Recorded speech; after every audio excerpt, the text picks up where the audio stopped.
Shalom, selamat pagi saudara-saudara yang dikasihi Tuhan Yesus Kristus. Selamat berjumpa dalam renungan pada pagi hari ini. Doa dan harapan saya saudara semua ada dalam keadaan yang baik, sehat, penuh sukacita, dan berlimpah berkat Tuhan. Sebelum kita mendengarkan renungan firman Tuhan, mari kita berdoa. Bapa Surgawi, Bapa dalam nama Tuhan Yesus Kristus, Tuhan dan Allah kami yang hidup dan benar, kami mengucap syukur untuk berkat kemurahan-Mu. Tuhan sudah memberkati dan melindungi kami dari malam hingga pagi ini. Terima kasih untuk hari yang baru dan kesempatan yang Tuhan berikan bagi kami. Sebelum kami memulai aktivitas kami rindu diperlengkapi dengan kebenaran firman-Mu. Urapi dan jamah hati kami Tuhan, agar kami mengerti dan taat untuk melakukan setiap kehendak-Mu.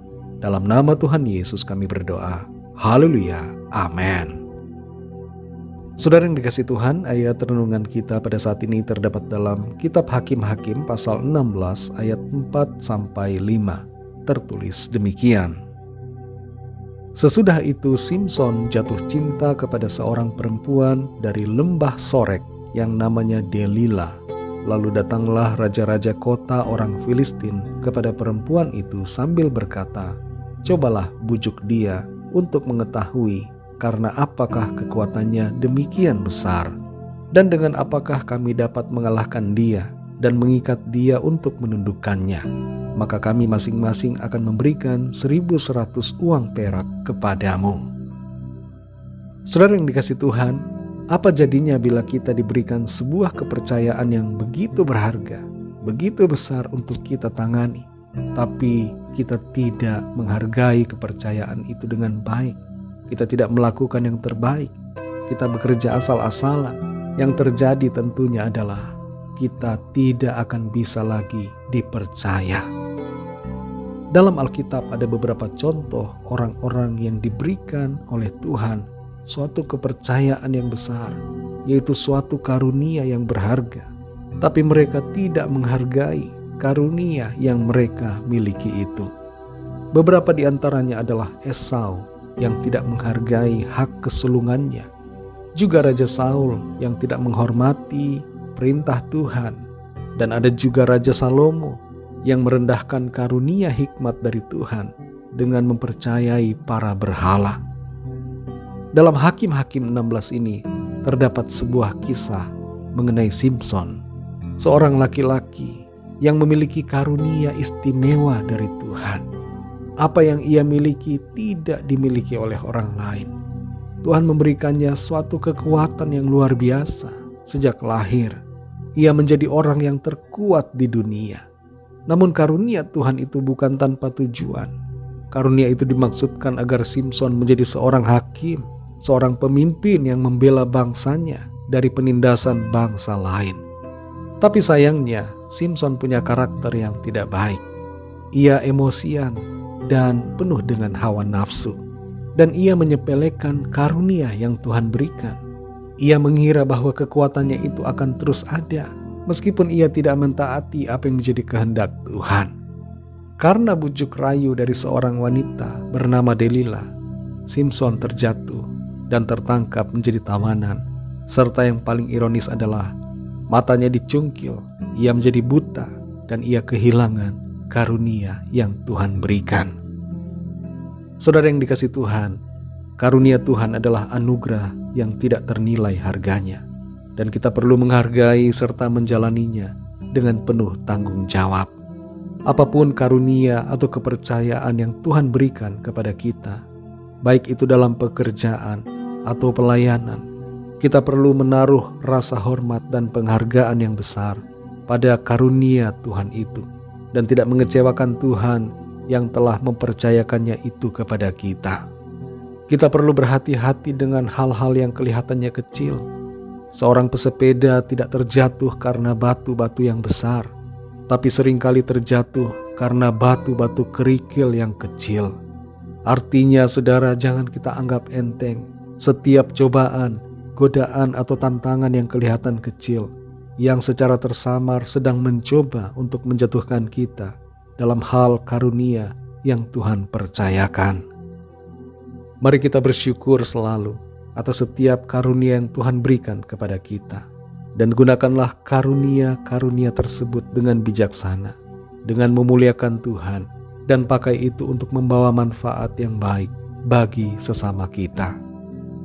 Jangan sepelekan karunia Tuhan, karena setiap karunia memiliki nilai dan tujuan yang penting dalam kehidupan kita. Menyepelekan karunia bisa membawa kejatuhan, tapi menghargai dan menjaga karunia Tuhan itu akan membuat kita semakin bersinar bagi hormat kemuliaan nama Tuhan. Mari kita berdoa.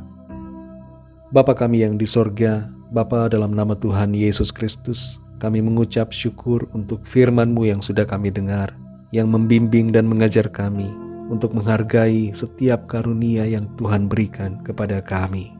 Tolong kami supaya kami tidak merasa diistimewakan Tuhan, sehingga kami menjadi lupa diri dan menyepelekan karunia Tuhan.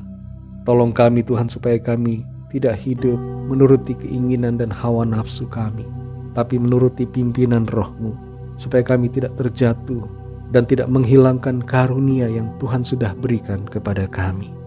Terima kasih Tuhan, kami bersyukur untuk setiap kebenaran firman-Mu yang menuntun kami untuk menjadi pribadi-pribadi yang senantiasa hidup menyenangkan hati Tuhan. Terima kasih Tuhan, pimpin kami terus ya Roh Kudus, supaya kehidupan kami senantiasa ada dalam jalan-jalan kebenaran-Mu. Berkati kami Tuhan di sepanjang hari ini dalam segala aktivitas kami. Pimpin kami agar setiap apa yang kami lakukan senantiasa memuliakan nama Tuhan, dan kehidupan kami menjadi berkat bagi sesama kami. Kami bawa kepadamu setiap permohonan doa dan pergumulan kami masing-masing secara pribadi, agar Tuhan melawat dan menyatakan kuasa mujizat pertolongan-Mu bagi kami. Ada kesembuhan, ada pemulihan, ada kelepasan dalam nama Tuhan Yesus, dan ada pertolongan yang ajaib yang Tuhan kerjakan bagi kami masing-masing secara pribadi. Terima kasih Tuhan, berkatilah bangsa dan negara kami Indonesia. Lawatlah dengan kasih dan rahmat-Mu, berikan keamanan, kedamaian dan kesejahteraan, dan berkati juga bangsa-bangsa di dunia ini. Biarlah setiap orang dari segala bangsa memiliki pengenalan yang benar akan Tuhan. Kami percayakan segala sesuatunya ke dalam tangan kasih-Mu. Hanya dalam nama-Mu yang kudus, nama Tuhan Yesus Kristus, kami sudah berdoa dan mengucap syukur. Haleluya. Mari sama-sama kita berdoa doa Bapa kami. Bapa kami yang di sorga, dikuduskanlah nama-Mu, datanglah kerajaan-Mu, jadilah kehendak-Mu di bumi seperti di sorga. Berikanlah kami pada hari ini makanan kami yang secukupnya, dan ampunilah kami akan kesalahan kami, seperti kami juga mengampuni orang yang bersalah kepada kami. Dan janganlah membawa kami ke dalam pencobaan, tetapi lepaskanlah kami daripada yang jahat, karena Engkaulah yang punya kerajaan dan kuasa dan kemuliaan sampai selama-lamanya. Amin. Terimalah berkat Tuhan. Tuhan memberkati engkau dan melindungi engkau. Tuhan menyinari engkau dengan wajah-Nya dan memberikan kasih karunia. Tuhan menghadapkan wajah-Nya kepadamu dan memberikan damai sejahtera. Berkat anugerah dari Bapa Sorgawi, kasih karunia dari Tuhan Yesus Kristus, dalam persekutuan dan penghiburan Roh Kudus menyertai kita semua, sekarang ini dan sampai Maranatha Tuhan Yesus datang kembali, dan sampai selama-lamanya. Dalam berkat nama Tuhan Yesus Kristus. Haleluya. Amin. Puji Tuhan, saudara yang dikasihi Tuhan, saya percaya firman Tuhan menjadi berkat dan kekuatan buat saudara semua, dan Roh Kudus akan menolong saudara untuk lebih lagi memahami kebenaran firman Tuhan. Tuhan Yesus memberkati saudara semua. Sampai jumpa dalam renungan yang berikutnya. Haleluya.